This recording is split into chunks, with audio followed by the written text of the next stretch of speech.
At Capella University, you can learn at your own pace with our FlexPath learning format. Take 1 or 2 courses at a time and complete as many as you can in a 12-week billing session. With FlexPath, you can even finish the bachelor's degree you started in 22 months for $20,000. A different future is closer than you think with Capella University. Learn more at capella.edu. Fastest 25% of students. Cost varies by pace, transfer credits, and other factors. Fees apply. This episode is brought to you by Loom by Atlassian. Are you feeling stuck at work? Get your team unstuck with Loom video messaging and move work forward. Use Loom to simultaneously record both your screen and yourself to share a quick update, provide feedback, train a colleague, and everything in between. Plus, add Loom AI to your meetings for instant written notes and recordings. Try Loom today at Loom.com. That's LOOM.com.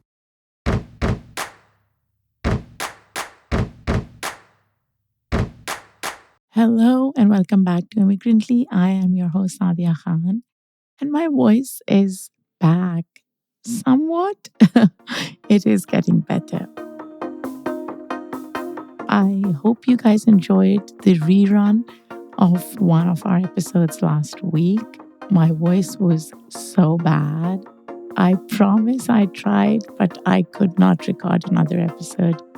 I recorded Hana Baba's, which was a great conversation, but I could not do that to my vocal cords again. Just a reminder, those of you who have subscribed to Immigrantly channel, Immigrantly Uninterrupted on Apple Podcasts, thank you, thank you, thank you.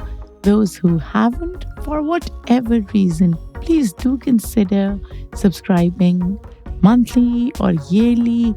It's $3.99 a month, $34.99 a year.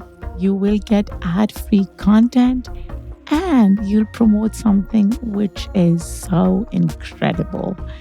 Again, thank you for being with me in this space.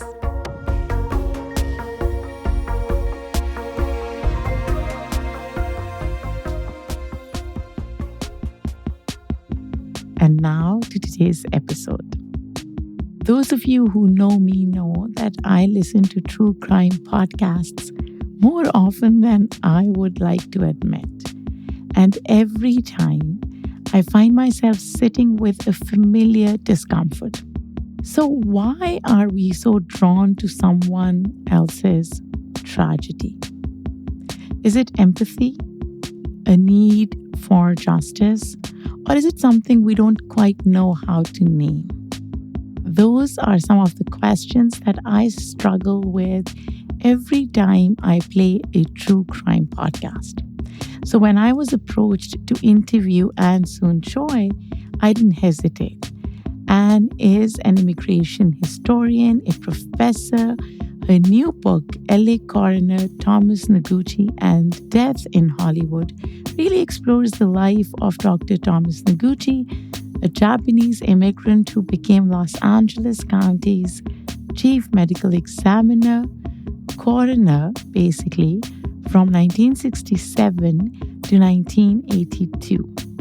Now, you may know him as the coroner to the stars, the man behind some of the most infamous autopsies in American history: Marilyn Monroe, Robert F. Kennedy, Natalie Wood. But you know what? This book isn't just about high-profile deaths. It's a story about race, power, politics, and what it really means to be an outsider in a system that constantly questions your place in it. Anne's award-winning essay on the Japanese American Citizens League and the politics surrounding the Noguchi case laid the groundwork for this powerful, layered biography. This conversation gave me so much to think about. Not just how we die, yeah, that is part of this conversation, but also how we live and who gets to tell the story. So without further ado, let's dive right in.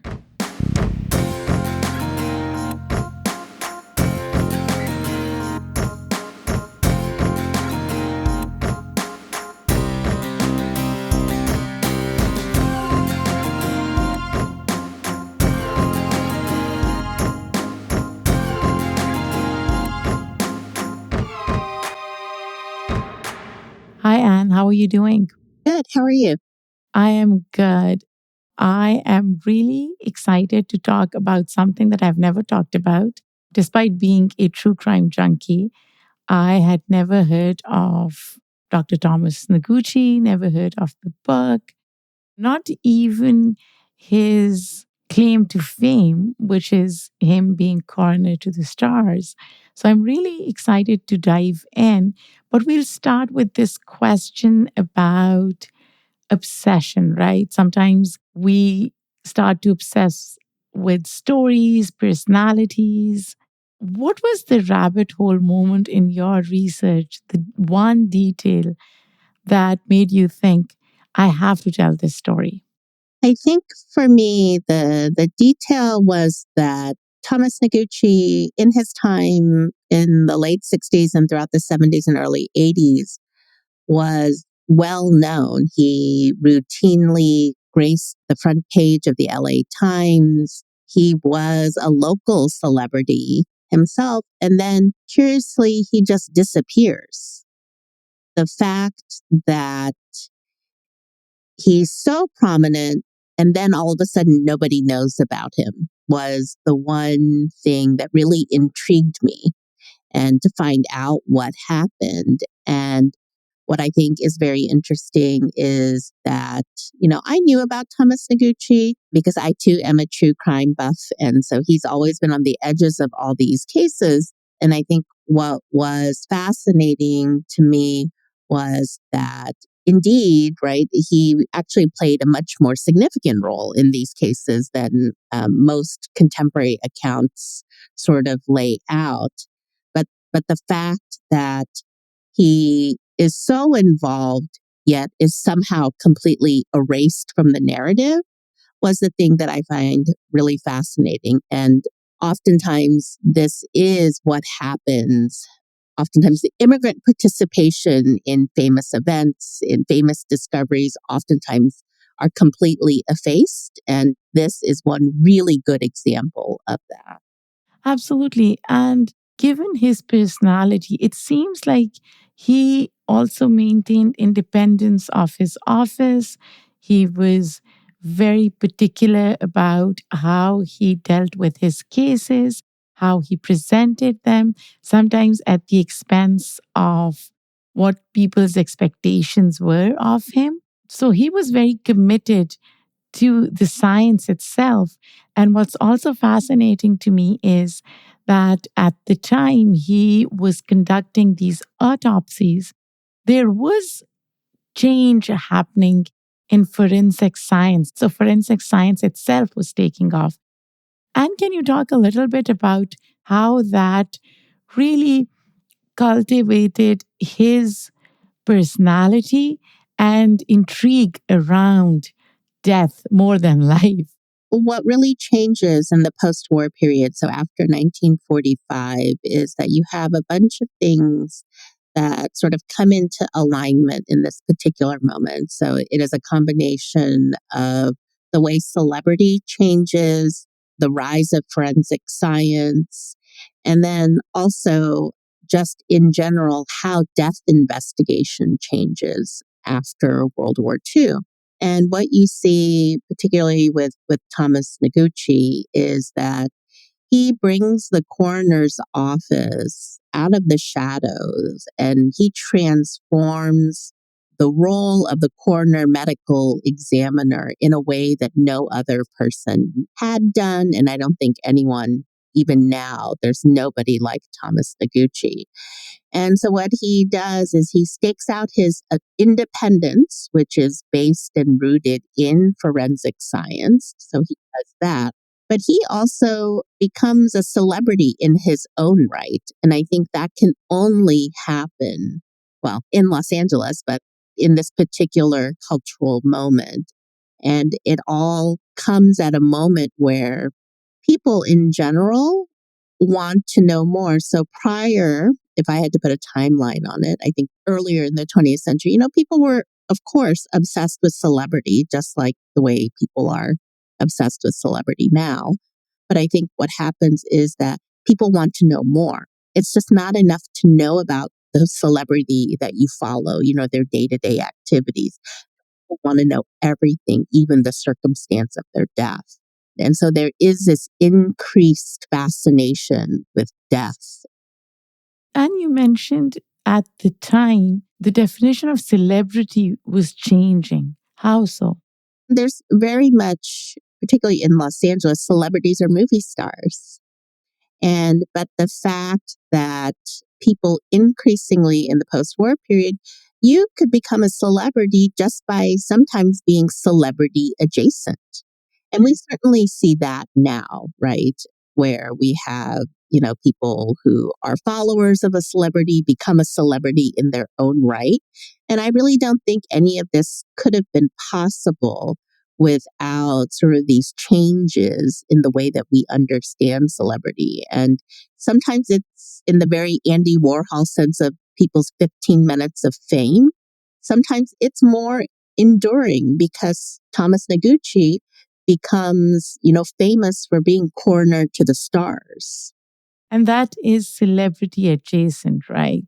But he parlays it into real celebrity because he intuitively understands how the media works. And at a time when coroners and medical examiners were not sort of, media facing, he understood the power and the drama of a press conference. He understood how, in the way when he was interviewed, to create a soundbite. And he also, was at the kind of forefront, particularly because this is when TV sort of, emerges from just kind of showing children's shows and things like that, where it becomes as a vehicle for celebrity news, and it becomes increasingly more important. And he understands how live television is so critical in terms of media and celebrity representation. And if you just watch some of the interviews he does, it's natural to him in a way that it wasn't for others. Unanswered. First, the facts as Noguchi presented them. Miss Wood, it appears, based on our investigation, shortly after midnight of the Sunday morning, she apparently attempted to get on to the dinghy, slipped and fell in the water, unable to return to the dinghy or the boat. In what ways do you think his understanding of how to leverage celebrity status benefited him or presented challenges for him? Celebrity can be a double-edged sword. And when things are going well for Thomas Noguchi, what it also did was that it solidified his power as the coroner of Los Angeles County. It also kept, and this was really important to him, was that he believed that the investigations that he did in unexplained deaths, etc., had to serve the living. And that was the most important job of the coroner's office. That, right, it's this juxtaposition, right? The coroner's office, deals with the dead, but he insisted it had to be in the service of the living. How so? For example, and then this is where also media becomes a problem for him too. So he was quite vocal, for example, with the deaths, particularly of like William Holden and Natalie Wood, where he identified that alcohol consumption, that he believed that this contributed to their untimely deaths. Noguchi said there was no evidence of foul play. He did indicate, however, that tests revealed Miss Wood was technically drunk, but continually referred to Wood's condition as slightly inebriated. He nevertheless admitted that alcohol might have been one reason why the actress was rendered unconscious. And I think he was very much, prescient about this belief, because now we know, right, there are all these reports that have come out and say, any amount of alcohol is bad for you, it's terrible. But like he knew from his forensic work and his research as a scientist that alcohol wasn't good in the sense that, excessive drinking could cloud your judgment. It could contribute to death. And so he wanted the public to know about this. And this is the 70s and the 80s where alcohol, you could advertise it in magazines and on television. There aren't the same kind of prohibitions that we see, but he thought this was a public health issue. But then the Screen Actors Guild is protesting against him. After Natalie Wood's death, he had mentioned, her drinking in a press conference because he wanted people to know, right, the dangers of this.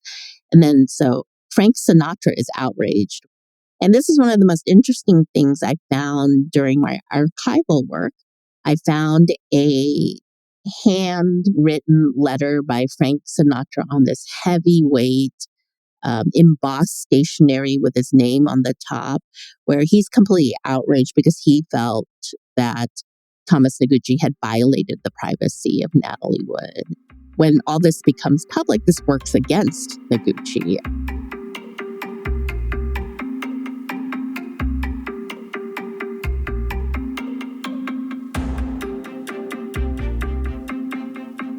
There's so much to unpack in this, but I will bring in added layer of his immigrant identity, right? He's Japanese American. All this is happening in the 60s and the 70s, a couple of decades after World War II. There's still racism. I mean, racism exists in 2025, and we are talking about 1967 onwards. How do you think his identity played a role in how he was targeted or isolated in how he conducted his work? So Thomas Noguchi was part of the post-war Japanese migration called the Shin Issei. So he was from Japan. He came to the U.S. in the 1950s. And in many ways, part of the way, I'm not sure isolation is the right word, but his kind of dislocation is because he doesn't have the same experiences as other Japanese Americans in the U.S. have, the vast majority who were incarcerated in concentration camps during the war. He comes from Japan with a very different experience. And also, what's very puzzling for him to navigate is that particularly whites in Los Angeles just view him as Japanese American. And the anti-Japanese sentiment is always sort of lurking in Los Angeles, and it's particularly acute in the 50s and 60s. And so oftentimes, he, I think, undergoes a process where he becomes racialized and he begins to understand, at first, it's puzzling. He's I don't know why this is happening. I think it made a really big difference that he was married to a Japanese American woman who was incarcerated during the war. And when he was battling to be appointed as the coroner the first time, he's like, oh no, this can't be racist. He's like, what is going on here? And his wife comes out and said, absolutely, this is racism. This is the double standard. And so what you steadily see as he moves through his career is a greater understanding of this and where he fits in. But then he also doesn't fit into Japanese American sort of expectations and the community here, because oftentimes, particularly his chasing of the limelight, Japanese American communities who especially and rightfully so after the war, wanted to rebuild their lives and sort of, they didn't want undue attention. Oftentimes they felt that he did not know his place. And so he's a person that kind of caught between his own community feeling that, if he behaved in unseemly ways, and then the larger dominant society also felt that he did not know his place. What does that mean? So for example, when he is going after the first job, right, to become the coroner, oftentimes, particularly and these institutions were dominated by particularly white men.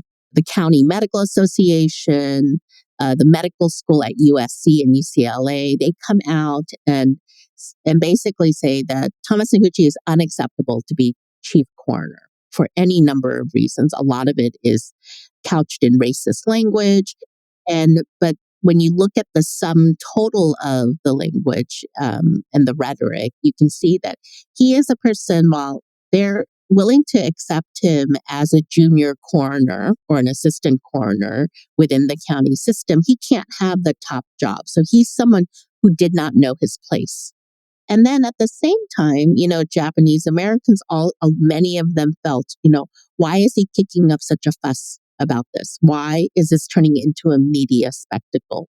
It's a really complicated set of political identities that exist under the umbrella of Japanese Americans. But particularly, he really, some of what they perceived to be his behavior sort of did not align with what the community thought was appropriate. But then he plowed through. How do you think he did that? Well, part of the thing, and I think this is just a wonderful testament to his long career in the county, he points out to the civil service system. Because of the way the civil service system is structured, he scored in the top 3 of the civil service exam. And then ultimately, the civil service system would become unionized. And so these things protected him.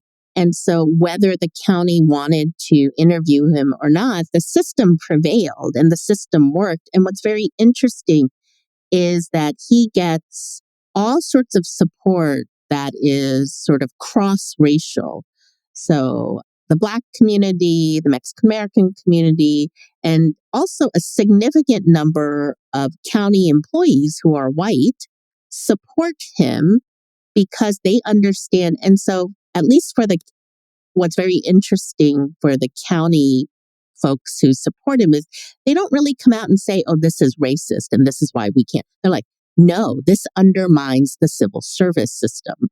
And so it's this interesting kind of alliance of convenience that comes together. And then, but what's very interesting is both Mexican Americans and African Americans will support Noguchi because all these communities understand, just like Japanese Americans, that in the post-war period, civil service jobs are a guaranteed pathway to the middle class. And they want to make sure that is protected and they have more opportunities within this system. And so they were very sensitive to any possibility of particularly these avenues being closed off. That makes a lot of sense, especially when people are coming together as a collective to ensure that their rights are protected and they have access to resources and to systems and structures that are being kept away from them.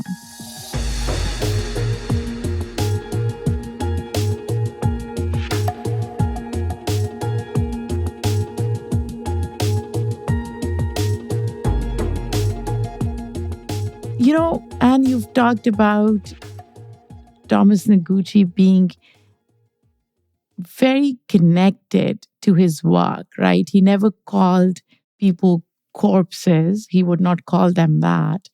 He had that human connection even with the dead.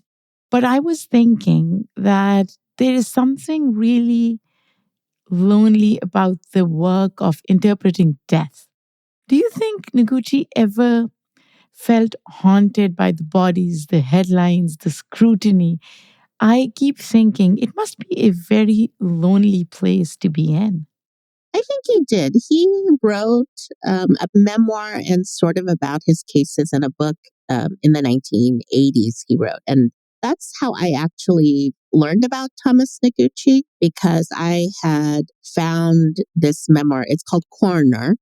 And I found it in the dollar bin at the Strand bookstore, this gigantic bookstore in New York City that just put out these bins outside for people to buy books. And I had picked up because I was like, this guy is Japanese American. I was like, I didn't know he had published a book. And I had read the book and stayed with me for a really long time. And in the book, if you think about being alone as a metaphor, right?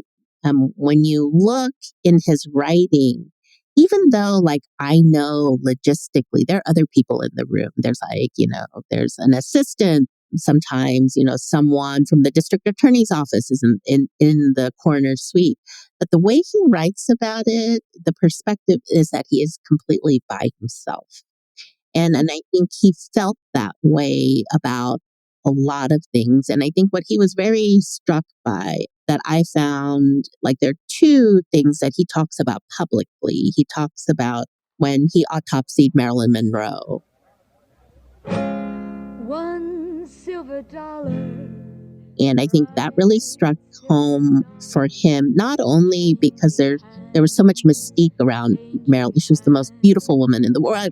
She was the same age as him. And the idea she was so vital and right. So it did have an impact. And then he also talks about his autopsy about Robert Kennedy.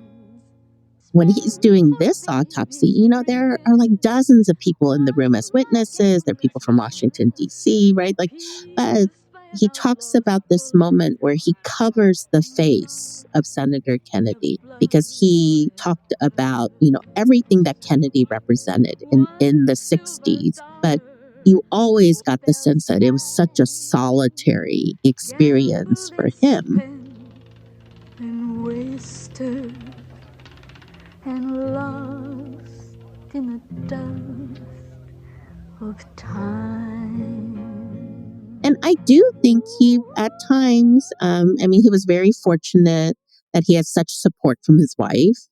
He did have a circle of very, I think supporters and friends. But I think a lot of his work was really lonely because oftentimes also he would be the first person to stake out a position in a field. And everyone's like, oh, no, that wouldn't work. But he would insist. And then it would turn up. For example, I just watched something. I can't remember what. It was just it was some kind of crime show, like investigating. And immediately they're like, they find a body that's really, right, decomposed. They're like, okay, we have to go do dental records and we'll do, no one did that routinely before Thomas Noguchi. Like he is the one that institutionalizes that as part of a death investigation. This is one way because he understood forensic dentistry and he had, he found someone who did that work and he came up with this protocol after it was either a plane or a helicopter crash that had happened in Los Angeles and they couldn't identify the bodies. And then people are, like, this is not a reliable way, but now it's a standard protocol now. And there are so many of those kinds of things that Thomas Noguchi staked out in his work as the coroner that people at the time, there's no way that can work, right? And I think that's a really, as someone who was oftentimes a visionary, that's a very lonely place to be. And then I think back to this point where he wasn't always accepted within the Japanese American community. Whites didn't always. And so I think he lived in this kind of liminal space. And I think that is an inherently lonely place, but also an inherent sort of place that immigrants occupy. It's really lonely to be an immigrant. It is lonely and it's confusing at times, right? The idea of belonging itself and whether we create it or is it intrinsic to who we are, right? I feel like we create it brick by brick by being who we are. And his story is a testament to how he made that space for himself.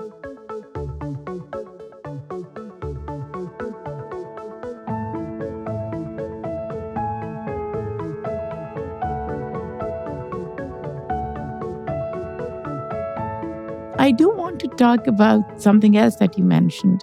You've said that he is the OG influencer.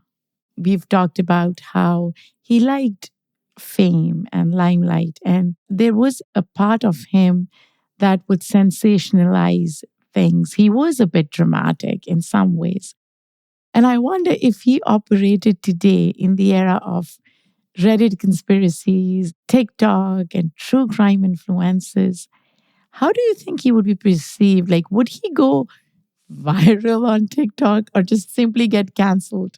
He would be at the top of his game because he just had this incredible ability to distill things for media consumption. And on top of that, he also I consume a lot of different things, right, media wise. And then there are a lot of, and I'm also an academic. I am specifically a US immigration historian. And so I am incensed when like people with no background at all, like no training at all, feel free to talk and analyze. And of course, I want people to think historically. I want people to do those things, but to speak as the expert. And then this influences policy. This influences all sorts of things. The thing about Thomas Noguchi was that all his credentials were in place, right? You know, when he was speaking as the coroner, he was a person who had done thousands of autopsies. He did 2 medical internships. He trained, right? He did all these things. Like he was also not a person that was just in the autopsy suite in the early part of his career. He was out at death scenes. And so he had experience and educational training that I think on social media today that would make him very, very different. You mentioned how you consume true crime stories a lot. I do that too. And in my intro, I talked about how sometimes I pause and think as to why. I'm not going to lie, I feel embarrassed at times. I do feel like I have this moral dilemma that I go through every time I click on a true crime murder mystery podcast because I'm like, why am I so fascinated by someone's death? And you and I have talked about Thomas Noguchi, but I want to expand this conversation and make it about society as a whole. Why do you think the society is so enamored by tragedy, someone else's death? And I'm not even talking about celebrity deaths, I'm talking about ordinary people dying, brutal murders, horrific deaths. What does it tell us about the society? Well, this is something that I've also thought about. And I think there are a bunch of things here. I think one is that people have always been obsessed with death, right? This is not unusual or different in our time. And it is about one's own individual mortality. And I think oftentimes we turn to true crime, not even for celebrity's sake, but we want to use it as a blueprint of what not to do. Okay, so this person was abducted on this highway at 3 a.m. Okay, so I can't go and I need to tell all my friends we can't drive around at 3 a.m. and stop at rest stops in upstate New York. It's so dangerous, right? So, like, I think particularly and I think this is a very anxious moment for people in general. And I think when culturally there's a lot of anxiety because either the political system, the economy, any number of things, then we search for concrete things that we think as individuals, right? That, okay, well, I'm not going to get abducted by a serial killer. Immigrants are being disappeared on the streets, but I am not going to be taken by a serial killer. I think there's that component. I think the other thing about true crime is the horror of it. I think there's certainly a segment of the population that listens to true crime for titillation, right? And just the horrifying aspects of it. But it also tells us something. The fact that the victims of crimes are so often women and people of color and marginalized folks, that tells us that the world is a really dangerous place for these groups. And I think that's actually really important because that says something about our cultural moment. And so it is not surprising to me then people gravitate toward true crime as a way to understand something about the world we live in. And then I think also, particularly the forensic side of true crime, I think it's spawned this really interesting sort of the promise and peril of technology, like the internet.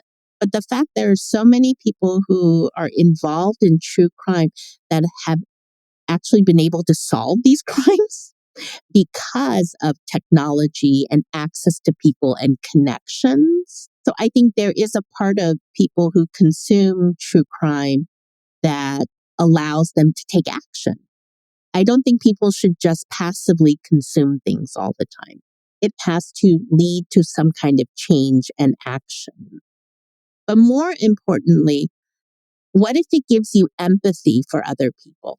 And I think that's why these kinds of narratives are also very important because, some of the things I've listened to are so gut wrenching. But then, I hear, right, a story about someone very, very different from me, but they have lost their mother, they have lost their child. Like these are lost things that I can understand.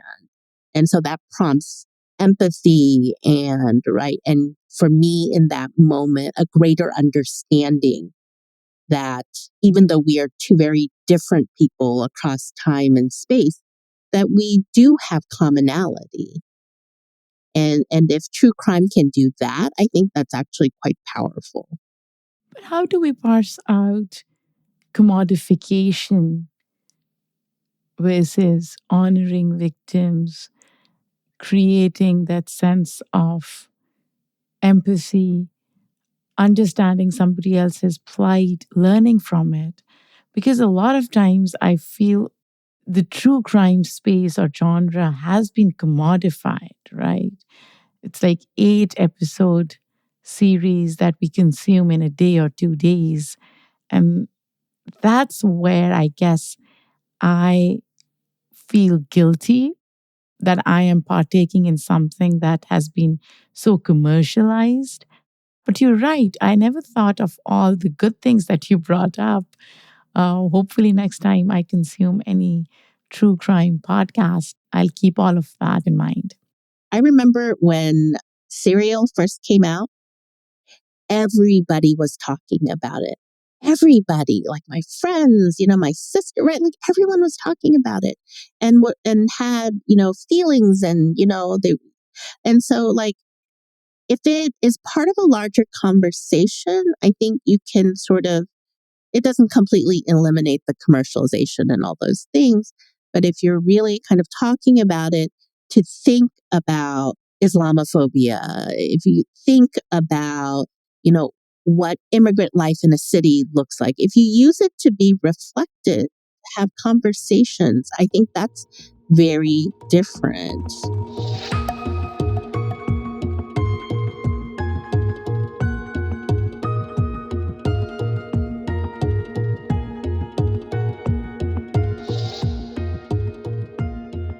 And I want to go back to Thomas Noguchi writing this book about a man who interpreted death to teach us all about life.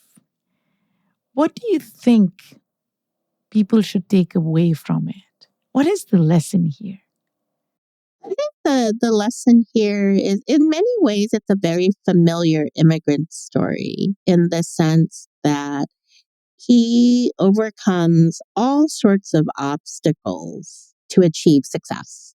And I can really appreciate that. But I think the other part of it is that what part of what I wanted to kind of expose is that oftentimes we're very generic about the obstacles that immigrants overcome, right? Like it's just like we do this stuff and, we overcome it and then we're fine at the end. But I think it's important to understand these obstacles oftentimes are systemic and built into the system, right, that work against immigrants. They are interpersonal. Sometimes they come from the individuals you perceive as your own people. They come from within your community. And so I really wanted to reveal how complex it was for him to overcome these things. So that's part of it. And then the other part, I think, is that lots of stories when you unpack them. And so like these are very like stories that have been told, Marilyn Monroe, all these things have been told. But if you dig just a little deeper, you can see how lots of what we consider to be mainstream stories really intersect with immigrant experience and the full narrative, and allowing the cultural space for immigrant stories to be recognized, I think is the other part of this, why I think people should walk away with. And this is such an important point, really talking about immigrant narratives as mainstream stories. I feel like as immigrants, we have internal struggles around whether our stories matter, whether we have the permission to tell certain stories, should we limit ourselves to particular stories. And a lot of times we are used as props for a particular kind of a story around immigration, story around politics and policy. But there's so much more to immigrant identity and our lived experiences. It's so important to say, hey, it's humans living their lives. The only difference between us and them is either the time we stepped into this country or that we weren't born here. That's it. I think the really fascinating thing, right, about immigrant identity in a nation of immigrants is how quickly immigrant identity disappears for some people and not for others. Do you think for Noguchi it did, or did he hold on to it? I think by virtue of being born in Japan, he hung onto it, and I think oftentimes he used it strategically too. Like one thing that I was just endlessly entertained by is like before he is fired and demoted at the end of his career with the county. He continues to work for the county, but in the early 80s, is that he's experiencing all this criticism. The LA Times has launched an investigation into the office. Everyone is like, the scrutiny is on him. And then he invites people to a lunch in the coroner's suite, like so in his office, where he has a kitchen. He had a kitchen installed, and he prepares a traditional Japanese meal. Like he uses it in ways that are subversive. It is very, very interesting to me, and I think he maintains his ties with Japan. The thing I really enjoyed about doing research, he has this great interview in when he retires after 30 years with the county, and he just says he wouldn't change a single minute of it, even though it was so contentious and difficult. But what I think is interesting is like in immigrant narratives, Thomas Noguchi never appears. Yeah, I had not heard of him. It's so crazy. And we started with you mentioning that he disappeared all of a sudden. We'll end it with why. Initially, he's fired, but then he's demoted. In the 80s, he tries to get his position back. He's not successful. He doesn't have the same sort of support that he did in the 60s. And then, because he makes a lot of missteps. Coroner's office is in disarray, but that's not just Thomas Noguchi. That's also a steady underfunding of the office for decades. And the person who would be appointed after him encounters the exact same issues. But he leaves, and then he is assigned as a staff pathologist at County USC Hospital. And what's very interesting about him is like, yes, this is absolutely a setback, right? He had the top position in the county. Now he's a staff pathologist. He eventually becomes the chief pathologist. He always has the capacity and something inside of him to reinvent himself.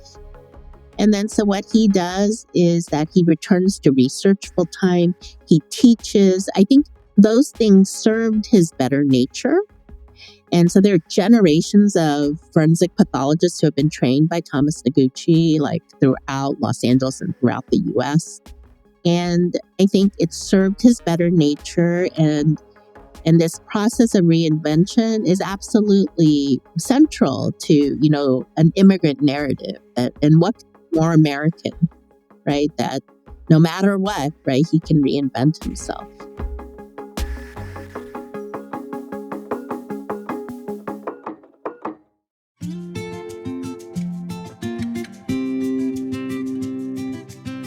In the end, Anne, if you were to define the United States of America in a word or a sentence, how would you do that? I think a word or sentence, complicated. Complicated. In this particular moment, it's pretty much the only word that I can come up with, and maybe also the other word, amnesia. Like, we're an immigrant nation, to forget their immigrant roots and to understand that aside from indigenous folks, we are all immigrants. I love the word amnesia.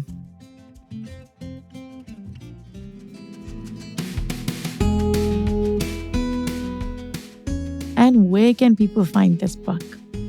This book is available at all your major booksellers. I buy my books from bookshop.org if I have to buy them online, but otherwise I would encourage people to go to your local bookstore. Octavia Bookshelf in Pasadena is a place where I love to buy books and support a Black woman-owned business. So that's a terrific place. And then if you're interested, you can also find me at LA True Crime on Instagram. Then I do some smaller true crime stories there, and then plus my own work. But I loved chatting with you today. This was so much fun. Thank you, Anne. This was wonderful.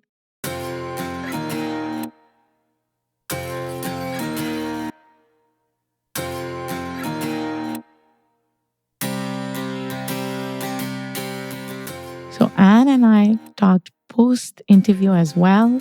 And guys, we are serious about starting a podcast club.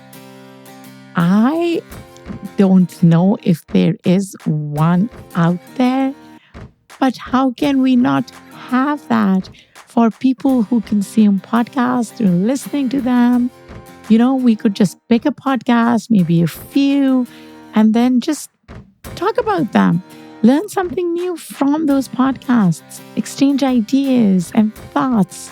Oh my gosh, I am already so excited.